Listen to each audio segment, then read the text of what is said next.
Yeah, bene. She Amanda singer yan siya. She don't nanist ejetachinin siya do konaga ni pashishin. Is a fan addition nala do toto ni dachiche. It has done siya. And I see telto that nasha. The Navajo, we're a matriarchal society. Navajo is what unconditional love is supposed to be. Being supportive, it's always been a part of our teachings. I'm an Indigenous doula, and I've been working in the community for several years. This Navajo sash belt is a variation of colors. During births, they'll wrap that sash around a post. The birthing person will use that to bear down to hold.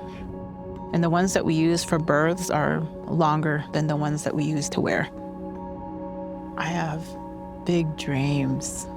We honor our babies. Their lives matter, but people forget where they come from. That's why we need our cultural teachings and learning the cultural side of birthing. The best description would be we're aunties. They're the ones that raised me, and they also took care of me, defended me, protected me. I didn't start calling myself a doula. I just thought I was being a good auntie. But if it weren't for Tosh, I probably would have quit a long time ago. If it weren't for Amanda, I don't know where I would be. She's Tachini, like me. So basically, we are sisters by clan. She's become one of my most trusted birth worker sisters. Midwifery was always something I had wanted to do ever since I was 18. I started out in a hospital training.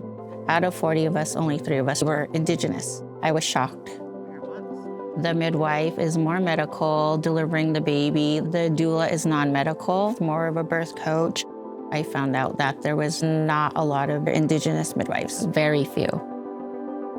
I'm currently in training under a clinic with other Indigenous midwives. People are literally waiting for her. They want a Navajo midwife.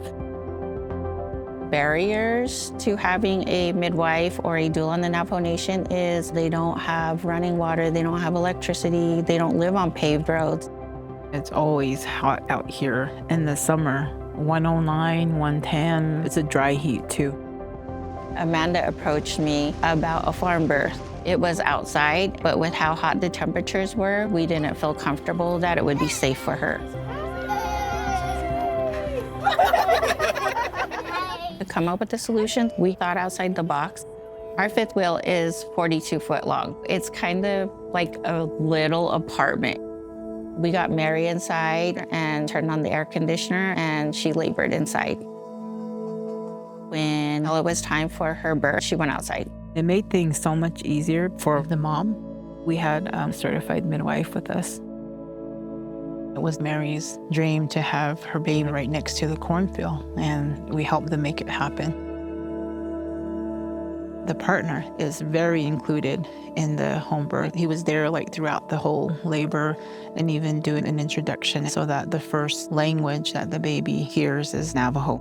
It was really exciting to be able to accomplish it here on the farm as that spiritual connection that this community of doulas and midwives provide for us. Natasha, because you caught her.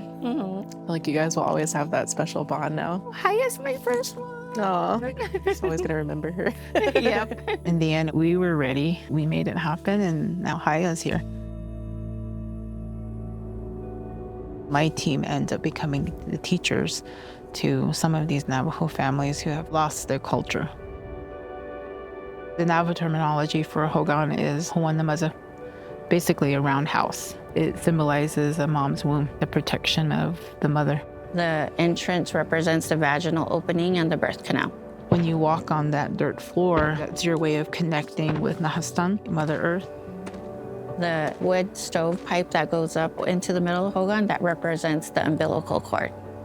In order to go into the birth space, we believe we have to put on our own protections because sometimes we take on secondary trauma. We believe if you don't take care of your mindset, you're going to experience headaches, migraines.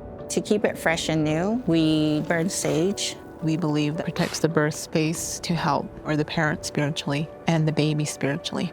One of the key factors of the Indigenous doula training is healing yourself too. a student midwife training at a local clinic. We try to do an hour with each client, measuring the belly, palpating, showing where the baby is, the direction of the head and the back. So we get that more personal relationship with them. They become like family to you. A big part is empowering them, being their voice when they're in their weakest moment. Natasha's support means the world to me. She's always there. One of the most toughest births, I had to step away, and then I started talking to her, and I remember I was crying. She says, "Put on your war paint and go back in." And then I just took a deep breath. She says, "You got this." And that's the type of person she is to me. These footprints here, they have all had an Indigenous birth worker in that first space. Every time I come in, there's always new footprints added. These give me strength. They give me encouragement.